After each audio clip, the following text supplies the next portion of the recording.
Welcome. It's probably 2 a.m. when you're watching this, and you don't know how to write this paper. People keep telling you that it's a religious studies paper and you have to write it this way, but you read papers doing the opposite.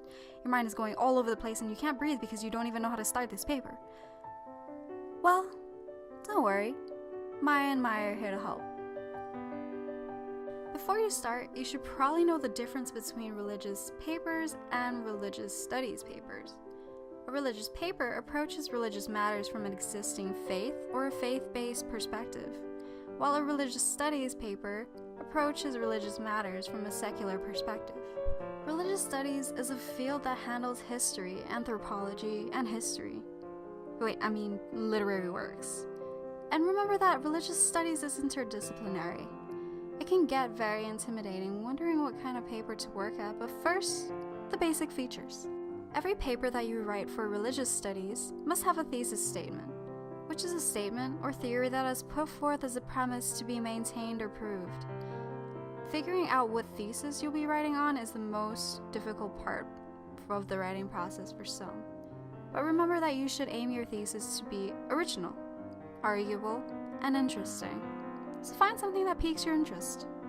And if you find something that is original and interesting, but don't know if it's arguable, just ask yourself, so what? Why does this topic even matter? Once you find your center, you're almost sure to win. So do include specific examples and don't use generalizations. This applies to both examples used when making a subpoint and your thesis. For example, the creation account found in the book of Genesis includes details that many often overlook because they take the English version of it too literally. This is a don't statement because, well, it's too broad. Of course, you can write more sentences to add more specificity, but if you can write your idea in one sentence, do it. Also, when using quotes for analysis, do make sure you paraphrase what the author of the source actually means. Include an analysis of the quote, which is your analysis, and explain how the quote supports or refutes your argument. And don't forget to include a clarification of what the author means or leave it standing as a quote without any analysis or relation to your argument. For example, the Apostle John had written in the book of John, "For God so loved the world that he gave his only begotten Son," which gave a new perspective of God's love for humanity. If you stopped at the end of this sentence, providing no evidence or analysis of the quote to bring your theory into agreement or disagreement with your point, that's a don't, because there isn't enough clarity. But this can easily be countered by expanding more on what you mean by the statement and use of the quote. Additionally, do draw inspiration from your professor's lectures. You can also draw inspiration from other sources, but the best places that writers can come up with great theories are places that invite the conversation and empower your mind. So listen in your classes when you can, but don't directly quote your professor in your paper. Now you're probably thinking, they keep talking about quotes, but what kind of sources can I quote? And to you I say, good question. The quotes that you analyze and include would fall into one of the two categories, primary and secondary. Primary sources are the main sources that are analyzed, interpreted, or studied, while secondary sources are ones that analyze, study, interpret, and simply make sense of the primary source.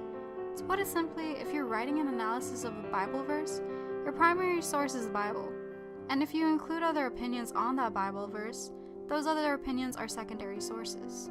Because citing sources is such an important aspect of writing in religious studies, you should have a firm grasp of the different citation formats used in this discipline.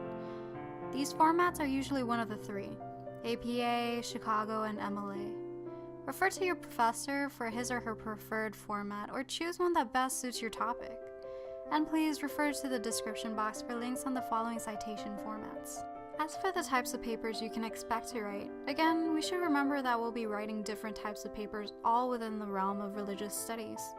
And although we can't tackle every single one in this video, we'll still introduce you to some. One of them involves literary research, which branches out into writing historical analysis papers or critical essays. The historical analysis studies the past, answers a specific set of questions, and aims to explain how events have changed over time, what factors contribute to the change, and why the events took place, as well as why they are significant. One of the subfields of historical analysis is literary history, if that helps. A topic on this type of subfield would be the literary history of Persian religious poetry, or even the accounts of early Christian writers. As for critical essays, we can easily describe them as an analysis or interpretation of religious texts. Sounds simple, but it can be pretty difficult. In an academic setting, you should treat sacred texts as literary sources. Therefore, a critical essay functions a lot like a literary analysis. The ways writers can approach a critical analysis is by evaluating the genre of a text and explaining how it affects the interpretation. They can also explore common themes and motifs, or do a character analysis, or even talk about issues on authorship or historical context. But aside from literary research, you may also need to tackle descriptive research. This usually results in writing ethnographic-like essays and documenting an aspect of a culture's piece of reality. This usually follows an essay structure that includes an introduction or objective that introduces the topic, states the problem, and points out the arguments and subtopics that the writer would include. Then the method or approach that answers the questions: how will you collect your data, and how will you analyze your data? Then the research, which is made up of Part 1, the presentation of results, and Part 2, the discussion of results. The conclusion finishes off the paper by answering the question, so what? Here you can include your perspective if there needs to be more research or not. You might also be finding yourself writing a comparative essay, which is more than just a list of similarities and differences. Comparative essays make an actual argument.